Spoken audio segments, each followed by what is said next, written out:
Delicious,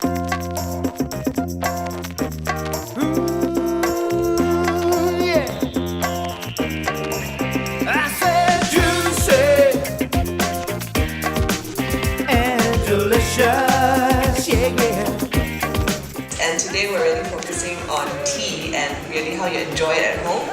We have with us one of our tummy rubs, Pei Fen. Welcome, Pei Fen, to the show. Hi. Hi. So basically, Pei Fen has, as I know, is a really big tea fan. So tell us a bit about what got you started on tea and tea collection. Okay, my dad is a really huge tea drinker.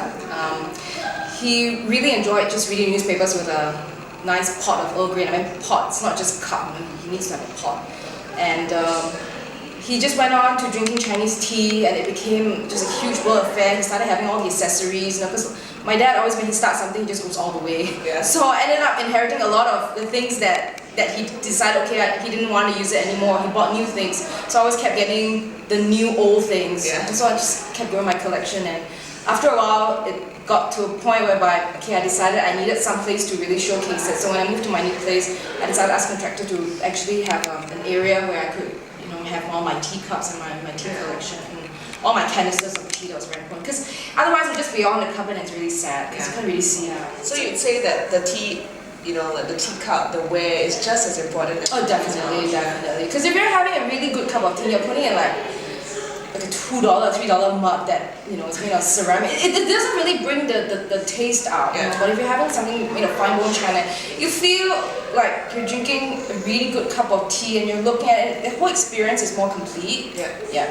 So, okay, you can see here we have a complete tea setup that you can have like a home style experience. Would you like to tell us a bit about the different elements that you can have at home to make your own? You can get a you can start with a very simple burner, and you can get these like tea lights. Basically start with a pot of boiling water. It's very important for tea. You need to use boiling water and not lukewarm or room temperature, because then you can't bring the essence of the tea out. And just get these like $20, $30 glass, pots with a plunger. Put your tea in, dunk it in with really hot water. What I like to do is I like to drain the first run off first, and then after that I put in another round of hot water, and then just let it steep for a while, maybe 3 to 5 minutes depending on how much tea leaves you use, and just put the plunger in and just pour it all out. I like to drink my tea without sugar or honey because I think that really brings out the essence of the tea. What are your favorite places in Singapore to have tea? I like the TWG Cafe. Okay, that's at Island, right? Yes. They also have one, I think, at Republic, I can't remember which building. I like that one. I also like Royal Copenhagen, the tea lounge, because they've got nice desserts to go along, and it's nice to just sit down and talk. Yeah. But I like to, most of all, drink it at home, because I think if you've got all the equipment, it's a bit of a waste to just go outside. And when you're at home, you can have friends over, and it's just nicer and more cozy. Okay, so we also noticed that you have a couple of packets as well as these drainers. Do you want to tell us more about that? Okay, I'll start with the packets. Yeah.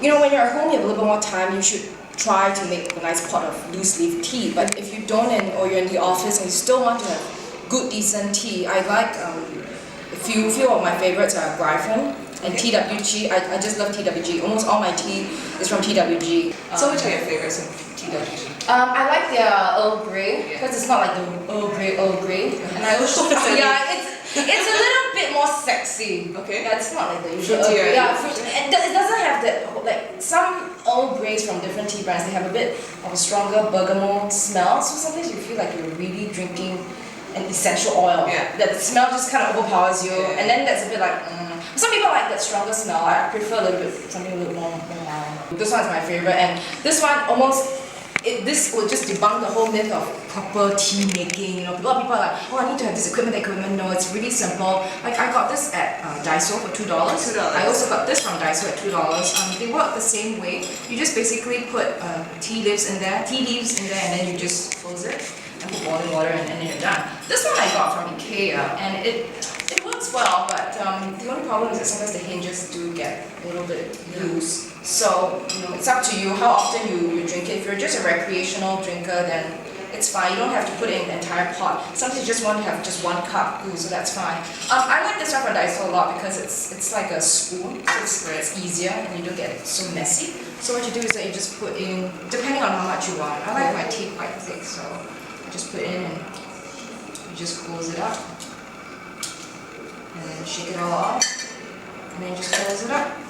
And you just put it in your teacup. So you can actually have loose leaf tea in a teacup without, going through the whole making a pot or just opening a packet. And you just having a bit. And some people are very particular. They don't like to have like little tea things all over the place. So I think it's fine.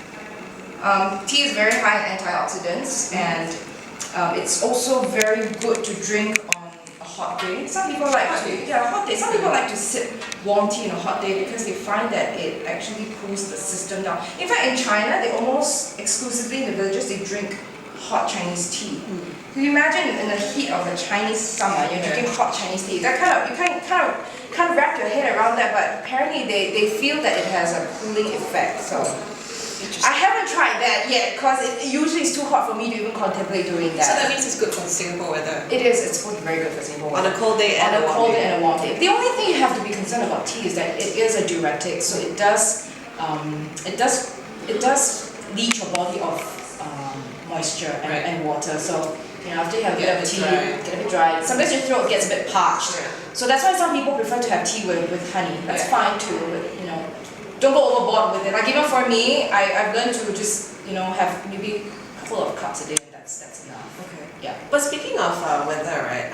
How do you store your tea? Because I know it's supposed to be kept in a cool, dry place. Usually when I get my loose leaf teas, it's usually in canisters like that, and they're usually airtight. So you just close them and you just put them in a cupboard. Okay. So it's cool and dry.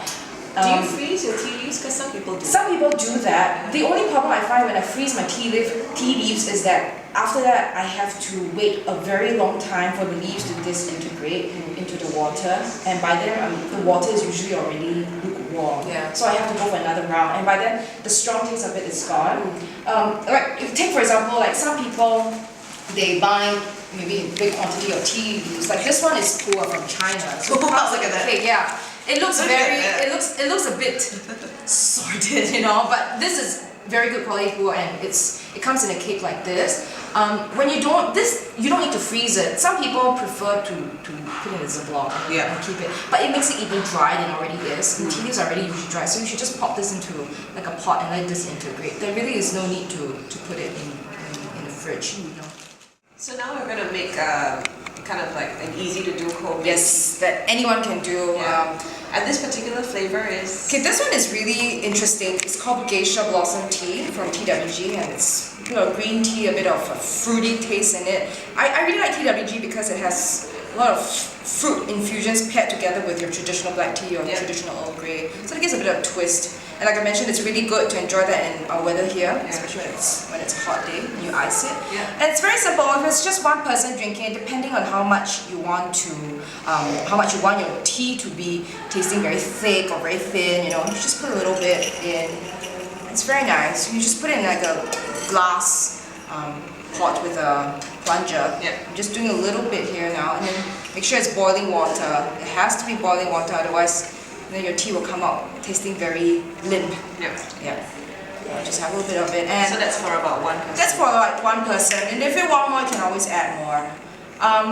I typically like to let my teas sit for about 3 to 5 minutes. If I'm making a really huge pot, then a little bit longer too. And then after that, a lot of people make the mistake of just pushing the plunger down. A lot of restaurants and cafes like to do that too. And I always say, you should just let it breathe, let it sit for a little longer, and then you should serve yourself and not hurry into just pouring a cup out, because the taste of the first pour is very important. If you have a very limp first cup of tea, the rest of your entire tea drinking experience is probably just it's going to be pretty lag. So let it sit, don't be in a hurry to pour it out, and just enjoy it, just chill over some tea. It's a nice day to just sit and enjoy, have a slice of cake with it, So there you have it. Pei Fen has really kindly explained to us how easy it is to do your own tea setup and enjoy it, whether it's a warm day or a cold day in Singapore. So she's made me a really nice cup of tea. It smells like peaches in summer, so we're gonna enjoy it right now. Cheers! And delicious, Juicy and delicious.